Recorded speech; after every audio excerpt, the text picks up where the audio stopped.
ସାରେ ବର୍ତ୍ତମାନ ଗୋଟେ ବଡ଼ ଖବର ଆସି ପହଞ୍ଚୁଛି ଯେ ବିଜେପିରେ ସାମିଲ ହୋଇଛନ୍ତି ମମତା ମହନ୍ତ, ଯିଏକି ଗତକାଲି ବିଜୁ ଜନତା ଦଳ ଛାଡ଼ିଥିଲେ। ଇଏ ଗୋଟେ ବିଜେଡି ପ୍ରତି ଗୋଟେ ବଡ଼ ଧକ୍କା ନିର୍ବାଚନ ପରେ ପରେ। ଗତକାଲି ଯେତେବେଳେ ଛାଡ଼ିଥିଲେ, କାଲି ସେ ଛାଡ଼ିଲେ ଯେଭଳି ଭାବରେ ସେ ରାଜ୍ୟସଭାରେ ଥିଲେ, ଇସ୍ତଫା ଦେଲେ ଏବଂ ତାଙ୍କ ଇସ୍ତଫା ସଙ୍ଗେ ସଙ୍ଗେ ଗ୍ରହଣ କରି ନିଆଗଲା ଚେୟାରପର୍ସନ। ସେତେବେଳଠୁ ମୁଁ ଅନୁମାନ କରିଥିଲି ସେ ବିଜେପିରେ ତ ଯୋଗଦେବେ ବୋଲି। ପୂର୍ବରୁ ମଧ୍ୟ ସେ ଏଠି ରାଜ୍ୟ ବିଜେପି ନେତାମାନଙ୍କ ସହ ଭେଟିଥିଲେ। ସେ ଦିଲ୍ଲୀରେ କଥାବାର୍ତ୍ତା ତାଙ୍କର ହେଇଛି, ରାଜ୍ୟରେ ମଧ୍ୟ କଥାବାର୍ତ୍ତା ହେଇଛି। ସେ ସେଇ ହିସାବରେ ଇସ୍ତଫା ଦେଇଛନ୍ତି ଏବଂ ସେ ବିଜେପିରେ ମିଶିବେ ଏ କଥା ମଧ୍ୟ ଜଣାଥିଲା। ବର୍ତ୍ତମାନ ସେ ବିଜେପିରେ ମିଶିଲା ପରେ ଗୋଟେ ଆସନଟି ଖାଲି ହେଲା। ହୁଏତ ତାଙ୍କୁ ପୁଣି ଥରେ ରାଜ୍ୟସଭାକୁ ଦେଇପାରନ୍ତି, କିମ୍ବା ବିଜେପି ଆଉ କେହି ଜଣେ ଯାଇପାରନ୍ତି।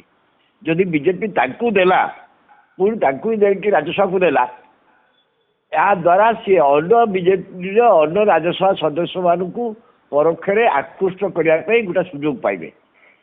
ବିଜେପିର ଅନ୍ୟ କିଛି ସଦସ୍ୟ ମଧ୍ୟ ସେଇ ଫର୍ମୁଲା ଆଶ୍ରୟ ନେବେ।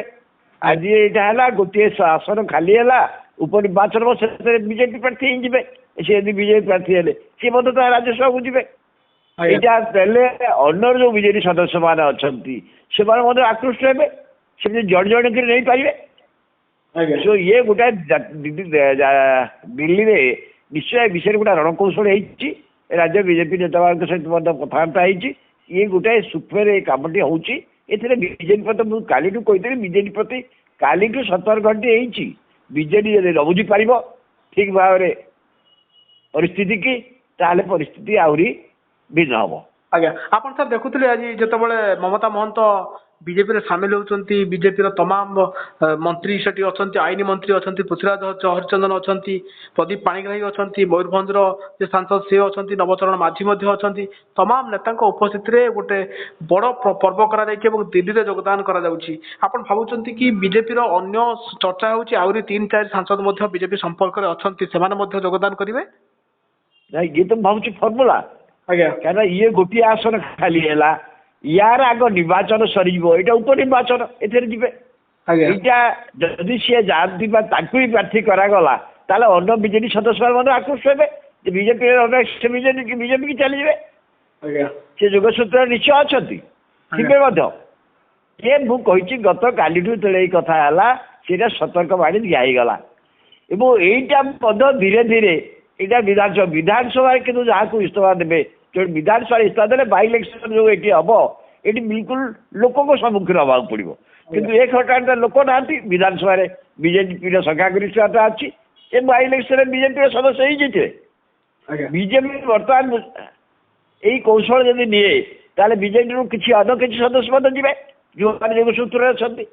ଆଜ୍ଞା, ବିଜେପିକୁ କାହିଁକି ଏମିତି ରାଜ୍ୟସଭା ସାଂସଦ ଆବଶ୍ୟକ ପଡୁଛି? ହଠାତ୍ କାହିଁକି ବିଜେଡିକୁ କୋଚିଂ କରିବା ଆରମ୍ଭ ହଉଛି?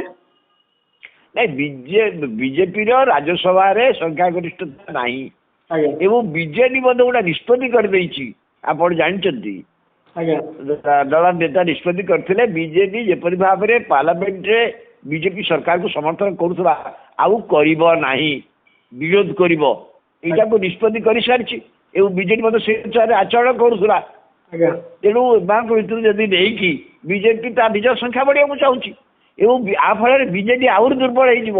ବିଜେଡିରୁ ଏଇଟା ଗୋଟେ ଏଭଳି ସୁଯୋଗ ସୃଷ୍ଟି କରୁଛି।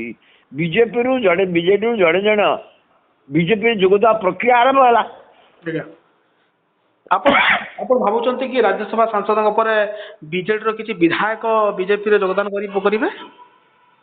ସେଭଳି ପ୍ରୋସେସ ନିଶ୍ଚୟ ଆରମ୍ଭ ପାଇଁ ସୁବିଧା ହେଇଗଲା। କିନ୍ତୁ ବର୍ତ୍ତମାନ ବିଜେଡିରୁ ଜଣେ ବିଧାନସଭା ସଦସ୍ୟ ଯଦି ଯାଉଛି ଯୋଗଦେବ, ତାକୁ ବାଇ ଇଲେକ୍ସନରେ ଲୋକଙ୍କ ସମ୍ମୁଖୀନ ହେବାକୁ ପଡିବ।